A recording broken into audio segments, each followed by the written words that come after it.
তার কলমের ভাষায় মানুষকে উজ্জীবিত করেছেন, মুক্তিযোদ্ধাদেরকে উজ্জীবিত করেছেন, তাদেরকে খোরাক জুগিয়েছেন, শক্তি জুগিয়েছেন এবং তাদের শক্তি, তাদের যে দেখানো পথ, এই পথ অনুসরণ করেই কিন্তু আমরা স্বাধীনতা অর্জন করেছি।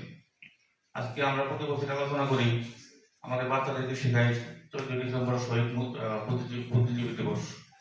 তারা কিন্তু জানে না আসলে বুদ্ধিজীবী দিবসটা কিসের জন্য হয়েছে, কারা বুদ্ধিজীবী ছিল, তাদের অবদান কি ছিল। এই জন্য আমাদের যারা তরুণ প্রজন্ম, আমাদের নেক্সট জেনারেশন, তাদেরকে এইগুলো বোঝাইতে হবে এবং তাদের অবদানকে তাদের মনের মধ্যে গেঁথে দিতে হবে। আমাদের সন্তানরা, যারা আমাদের যারা প্রাণপুরুষ যারা ছিলেন, এই দেশের সূর্য সন্তান, তাদের পদাঙ্ক অনুসরণ করে সামনের দিকে এগিয়ে যেতে পারে এবং একটা সুন্দর বাংলাদেশ বিনির্মাণে তারা যেন অংশগ্রহণ করতে পারে। তো যারা প্রাণ দিয়েছিলেন 14 ডিসেম্বর 1971 সালে, আমি তাদের আত্মার মাগফিরাত কামনা করছি। আল্লাহ তাআলা তাদের যেন জান্নাতের সর্বোচ্চ মাকাম দান করেন এবং আমাদেরকেও যেন তাদের অনুসরণ করার তৌফিক দেন। আমি আর বেশি কিছু বলতেছি না, শেষ করছি। ধন্যবাদ উপজেলা প্রাণী সম্পদ কর্মকর্তা মহোদয়কে। প্রিয় সুধী, আজ 14 ডিসেম্বর বিজয়ের উষালগ্নে দেশের শ্রেষ্ঠ সন্তান বুদ্ধিজীবীদের হারানোর সহ যন্ত্রণা দিন আছে। আমরা সারা বাংলাদেশে, সারা পৃথিবীতে বাঙালি জাতি আজ শ্রদ্ধা বলে স্মরণ করছে আমাদের সূর্য সন্তানদের। এই পর্যায়ে আলোচনা সভায় বক্তব্য শুনব আমাদের জাতির সূর্য সন্তানদের, যারা সেদিন রণাঙ্গনের প্রথম সারিতে নেতৃত্ব দিয়ে দেশের বিজয় ছিনিয়ে এনেছিলেন। আমি প্রথমেই বিনীতভাবে অনুরোধ জানাচ্ছি বীর মুক্তিযোদ্ধা জনাব দীন মোহাম্মদ মহোদয়কে। বক্তব্য রাখছেন বীর মুক্তিযোদ্ধা জনাব দীন মোহাম্মদ।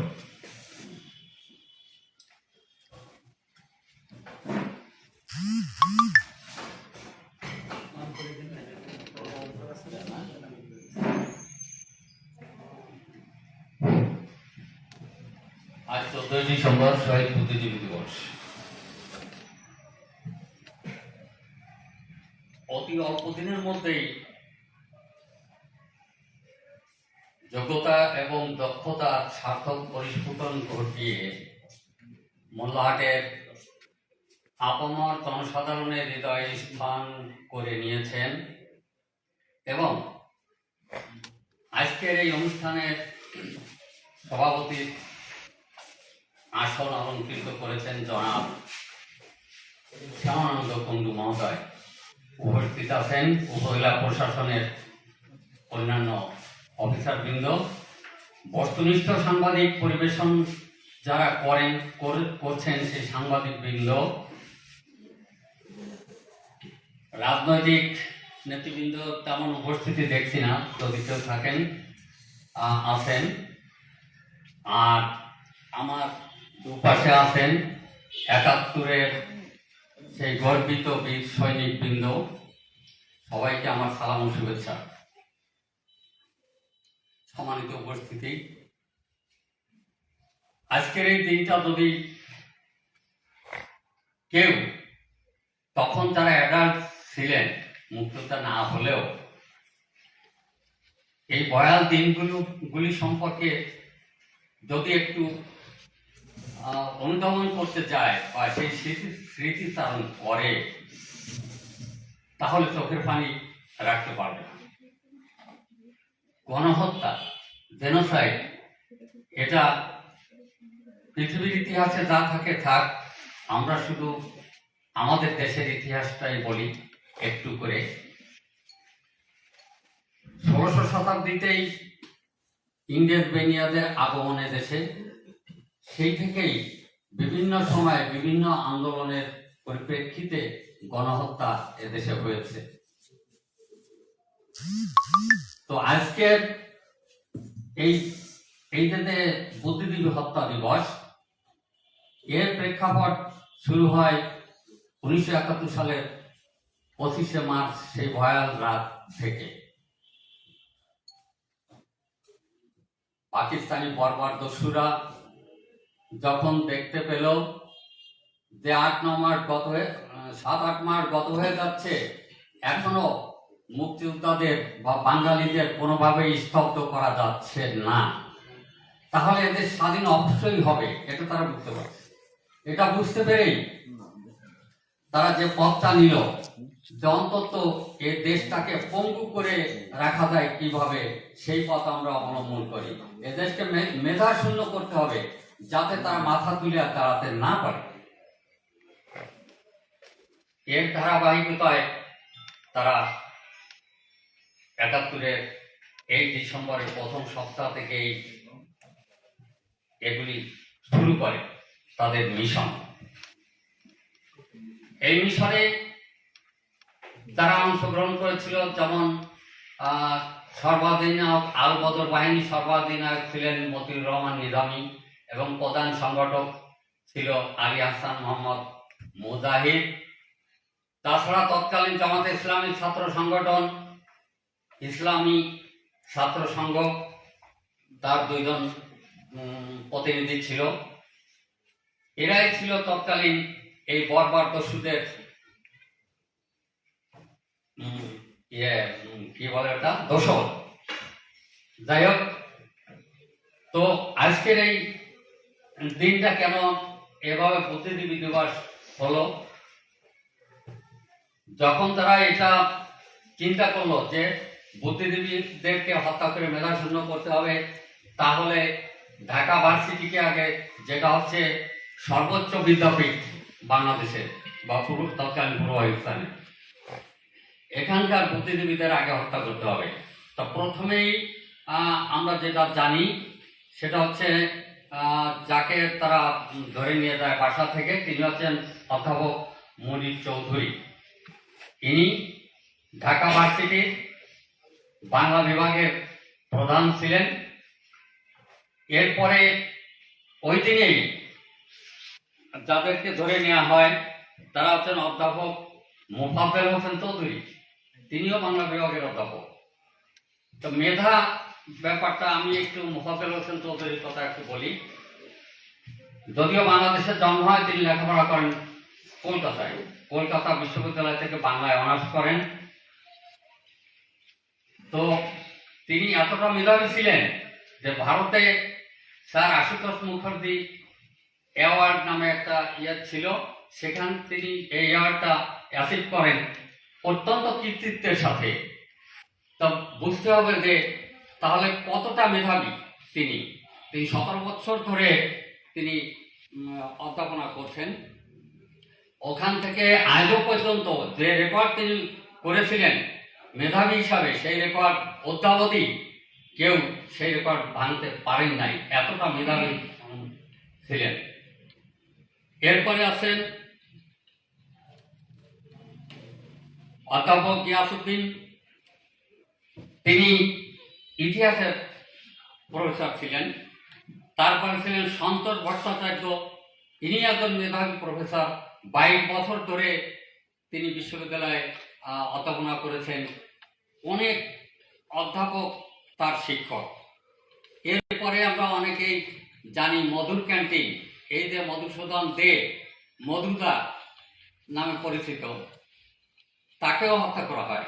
এবং অসংখ্য, প্রায় যে হিসাব জানা যায় প্রায় 300 বুদ্ধিজীবীকে হত্যা করা হয়। এগুলো করেও তারা শেষ পর্যায়ে তারা উপকৃত হতে পারলো না, স্তব্ধ করতে পারলো না বাঙালি জাতিকে। স্বাধীন হয়ে গেল আরো মাত্র 2 দিন পরে।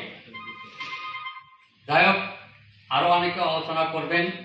আলোচনার আর কি আছে, শুধু আমাদের এর তাৎপর্য বলতে কি বলবো, শুধু আমাদের প্রজন্মকে আমরা যদি বুঝিয়ে দিতে পারি যে কিভাবে দেশ স্বাধীন হয়েছে, কিভাবে বর্বর দস্যুরা, পাকিস্তানি হানাদাররা বাঙালিকে স্তব্ধ করার জন্য যে পথ বেছে নিয়েছিল, আমরা যদি আমাদের প্রজন্মকে, আমাদের ছেলে মেয়ে নাতি নাতনিকে যদি এগুলো জানাতে পারি, তাদের ভিতরে এই উপলব্ধিটাকে আনতে পারি, তাহলেই আমি মনে করি আমরা সার্থক।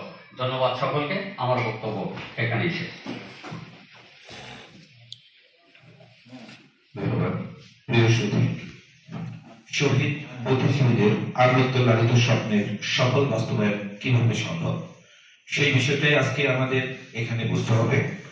আসুন আমরা শহীদ বুদ্ধিজীবী দিবসে সবাই নতুনভাবে ঐক্যবদ্ধ হই, সকলের সম্মিলিত প্রচেষ্টায় গড়ে তুলি উন্নত সমৃদ্ধ আগামী বাংলাদেশ। আলোচনার পর্যায়ে বক্তব্য রাখার জন্য বিনীতভাবে অনুরোধ জানাচ্ছি বীর মুক্তিযোদ্ধা ফকির আমির আলী মহোদয়কে। বক্তব্য রাখছেন বীর মুক্তিযোদ্ধা ফকির আমির আলী মহোদয়।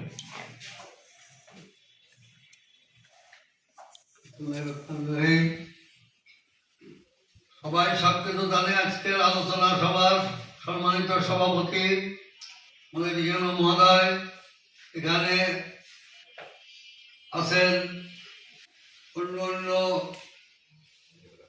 যারা, তাদেরকে আমার সালাম। আমি মেলা কিছু বলতে চাই না, আমি এতটুকু বলতে চাই সবাই সবকিছু জানে। এখন এই যে 14ই ডিসেম্বর বুদ্ধিজীবী দিবস, এখানে বুদ্ধিজীবীদের হত্যা করা হয়েছে এবং মানুষ দেখে নেই। আমি যেটুকু জানি আমি সেটুকু বলি। যখন পশ্চিম পাকিস্তানের হানাদাররা পূর্ব পাকিস্তানে হামলা করে অতর্কিতে, মানুষ অতর্কিতে মেরে মেরে মাছের মতন মরা মাছের মতন নদী দিয়ে বেঁচে গেছে দেখছি। এবং 7ই মার্চে রেসকোর্স ময়দানে বঙ্গবন্ধু শেখ মুজিবুর রহমান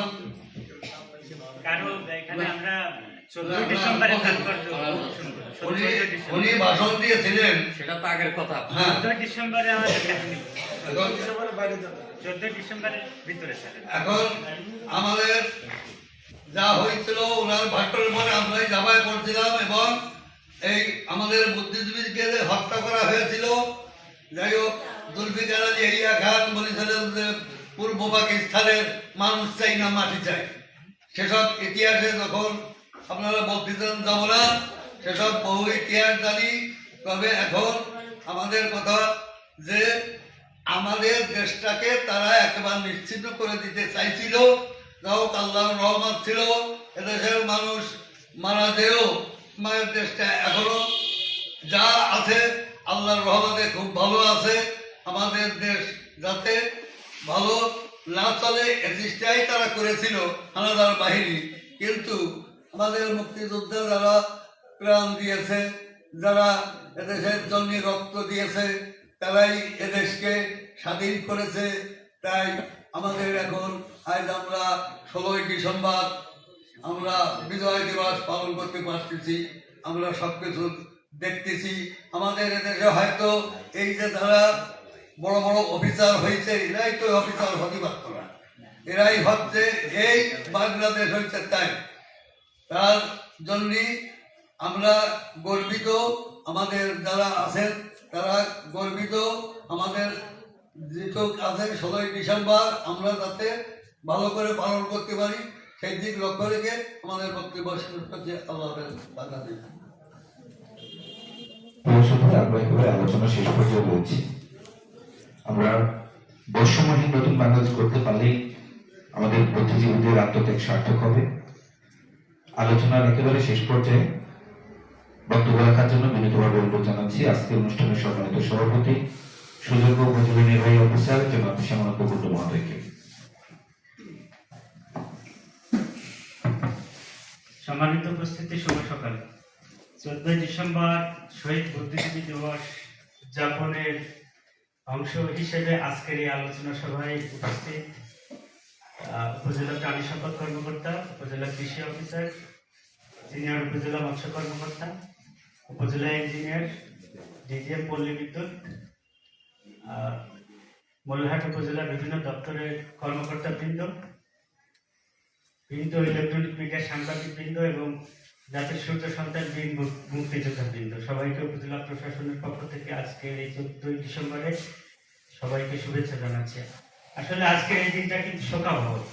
এই জন্য আমাদের কারো বক্তব্যের পরে আমরা খেয়াল করলাম বক্তব্যের পরে কেউ কিন্তু হাতে তালি দেয়নি। এটা আমাদের এটা অর্জন যে আমরা শোকের দিনে যে হাতে তালি দেব না, এটা আমাদের একটা শিক্ষা। আমরা সবাই সেটা রপ্ত করতে পেরেছি বলে আমরা সবাইকে ধন্যবাদ জ্ঞাপন করছি।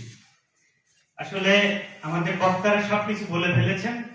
শেষে বক্তব্য দিতে গেলে বক্তব্য একটু কনসাইজ হয়ে যায় এবং এক কথা রিপিট হয়ে যায়। তা যে কথা বলা হয়নি সে কথা আমি একটু বলার চেষ্টা করি। আমাদের মোবাইল কোর্টের একটা আইনের 109টা আইনে আমরা মোবাইল কোর্ট করি, তার ভিতরে একটা আইন হচ্ছে ইন্টেলেকচুয়াল প্রপার্টি অ্যাক্ট। এই ইন্টেলেকচুয়াল প্রপার্টি অ্যাক্টের ধারা 2-এ ইন্টেলেকচুয়াল বা বুদ্ধিজীবীর সংজ্ঞা দেওয়া আছে। আজকের আমাদের দিবসটা তো বুদ্ধিজীবী, এই বুদ্ধিজীবীর সংজ্ঞার ভিতরে ওখানে বলা আছে কারা বুদ্ধিজীবী। ওখানে স্পষ্টভাবে 7টা-8টা ক্যাটাগরিতে বলা হয়েছে যে এরা যদি যে কাজটা বুদ্ধিকে পেশা হিসেবে যারা নিয়েছে, বুদ্ধিকে জীবিকা হিসেবে যারা নিয়েছে, তারাই বুদ্ধিজীবী। এদের ভিতরে কারা আসে? প্রথমত আমাদের ডাক্তার, যারা ডাক্তার আছেন তারা বুদ্ধিজীবী। দ্বিতীয়ত ডাক্তারের পর ইঞ্জিনিয়ার, ইঞ্জিনিয়ারের পরে হচ্ছে ইউনিভার্সিটির প্রফেসর যারা আছেন তারা। এরপর হচ্ছে সাংবাদিক, এখানে যারা প্রিন্ট ও ইলেকট্রনিক মিডিয়ার সাংবাদিক বৃন্দ আছেন আপনারা কিন্তু বুদ্ধিজীবী। আপনারা এই যে ক্যাটাগরি এর ভিতরে কিন্তু আপনারাও পড়েন। বুদ্ধিজীবী এই সাংবাদিকদের ভিতরে আরেকটা আছে কলামিস্ট, বিভিন্ন ধরনের লেখনীর মাধ্যমে যারা সমাজকে তুলে ধরেন, তারা এই বুদ্ধিজীবীর ভিতরে পড়ে। এরপরে আছে সুশীল সমাজ, কিছু সুশীল সমাজের প্রতিনিধি থাকে, সিভিল সোসাইটি থাকে, আপনারাও জানেন কারা আছেন এখন, তারাও বুদ্ধিজীবীর ভিতরে। এরপর হচ্ছে আমাদের যারা কবি সাহিত্যিক আছেন তারা বুদ্ধিজীবী। এই যেসব পেশা আছে তাদেরকে বলা হয় বুদ্ধিজীবী। তা বিজয়ের প্রাককালে 1971 সালের 16ই ডিসেম্বর, ঠিক 2 দিন পূর্বে 14 ডিসেম্বর, আমাদের এই জাতির যেসব সূর্য সন্তান ছিল, ওই সব বুদ্ধিজীবী যারা ছিলেন তাদেরকে পাক হানাদার বাহিনী তাদের চিন্তা করলেন যে দেশটা যেভাবে এগিয়ে যাচ্ছে, দেশটাকে যদি আমরা ভঙ্গুর করতে চাই তাহলে যারা বুদ্ধিজীবী আছে তাদেরকে হত্যা করতে হবে। তা হত্যার একটা নীল নকশা করলেন, আপনাদের বক্তব্যে চলে আসছে। প্রথমেই আমাদের একজন বক্তা বললেন প্রথমেই বুদ্ধিজীবী হিসেবে হত্যা করা হচ্ছে জি.সি. দেব, তারপর হচ্ছে মুনির চৌধুরী সেকেন্ডে। জি.সি. দেব ছিলেন, গোবিন্দচন্দ্র দেব ছিলেন ঢাকা ইউনিভার্সিটি দর্শন শাস্ত্রের একজন অধ্যাপক। তিনি তার ক্লাসটা এমন হতো যে শুধু দর্শনের ছাত্রছাত্রী তার ক্লাসে আসতেন না, বাংলা ইংরেজি সব সাবজেক্টের স্টুডেন্ট তার ক্লাসে এসে ভর্তি হয়ে যেত। এরপর মুনির চৌধুরী, ঢাকা ইউনিভার্সিটি যেসব প্রথিতযশা টিচার ছিলেন, শিক্ষক ছিলেন, তাদেরকে হত্যা করা হয় প্রথমেই।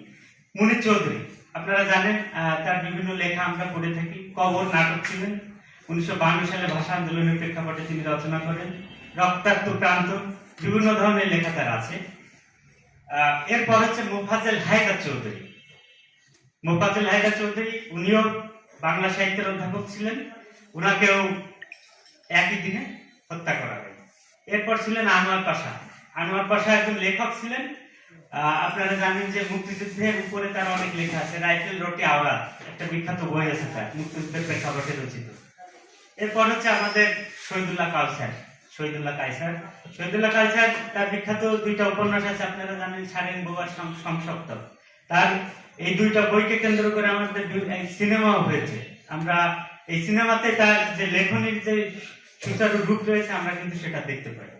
এরপরে এসব ঢাকা ইউনিভার্সিটির অধ্যাপকের পরে চলে আসলো আমাদের বিভিন্ন ডাক্তার যারা ছিলেন, ফজলে রাব্বি, আব্দুল আলিম, এদেরকে হত্যা করা হয়। চোখের ডাক্তার ছিলেন, এই উপমহাদেশের চোখের ডাক্তারের ভিতর প্রথম সারি ছিলেন এই ফজলে রাব্বি। এরপর হচ্ছে আমাদের বিভিন্ন লেখক ছিলেন, আলতাফ মাহমুদ ছিলেন। সাংবাদিকদের ভিতরে বেশ কিছু, সেলিমা রহমান, তার নামে কিন্তু এখন অনেক সড়ক আছে ঢাকাতে অনেক সড়ক আছে। সেলিমা রহমানকে হত্যা করা হয়। ঢাকা ইউনিভার্সিটির আরেকজন প্রফেসর ছিলেন জ্যোতির্ময় ঠাকুরতা, ইংরেজির অধ্যাপক ছিলেন, তাকে হত্যা করা হয়। তা এই বিজয়ের প্রাককালে আমরা এইসব জাতির যারা সূর্য, আমরা বাংলাদেশকে গঠনে যারা অগ্রণী ভূমিকা পালন করতে পারত, তাদের এইভাবে হত্যা আসলে আমাদেরকে মেধা শূন্য করে দেওয়ার একটা পূর্ব পরিকল্পনা, একটা দীর্ঘদিনের ষড়যন্ত্র ছিল। তা আমরা আজকের এই দিনে বুদ্ধিজীবী যাদেরকে হত্যা করা হয়, অনেক তথ্য আছে, 518, কেউ বলে আরো বেশি বা কয়েক হাজার। আমরা সকল শহীদদের রুহের আত্মার মাগফিরাত কামনা করি এবং তাদের যে পরিবার আছে পরিবারের প্রতি সমবেদনা জ্ঞাপন করি। তা কথা বেশি বাড়াবো না। আজকের এই দিনে আমাদের এই শোককে আমরা শক্তিতে পরিণত করতে চাই। শোক যদি শক্তিতে পরিণত না হয়, আমরা যদি বাকরুদ্ধ থেকে যাই, তাহলে আমাদের এই জাতির উত্তরণ কিন্তু সম্ভব না। আমাদের জাতিকে আরো মেধা ভিত্তিক একটি রাষ্ট্র গঠন করার জন্য আমাদের তরুণ প্রজন্মকে এগিয়ে আসতে হবে। তরুণ প্রজন্ম, তারুণ্যের যে একটা জয় জয়কার, ডেমোগ্রাফিক ডিভিডেন্ড আপনারা হয়তো জেনে থাকবেন যে জনমিতি লভ্যাংশে, সেই লভ্যাংশকে যদি আমরা পুঁজি করে ভবিষ্যতে বাংলাদেশ গড়তে চাই, তাহলে আমরা এখনই সময় আমরা অতীতের সবকিছু ভুল ত্রুটি যা ছিল আমরা সবকিছু ঝেড়ে ফেলে দিয়ে আমরা একটা নতুন বাংলাদেশ গড়তে চাই।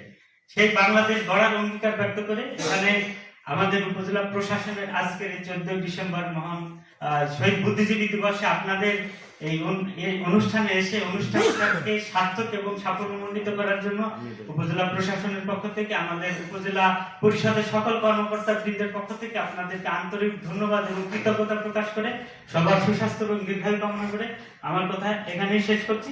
সবাই ভালো থাকবেন। মহান সৃষ্টিকর্তা আমাদের সকলের সহায় হোক।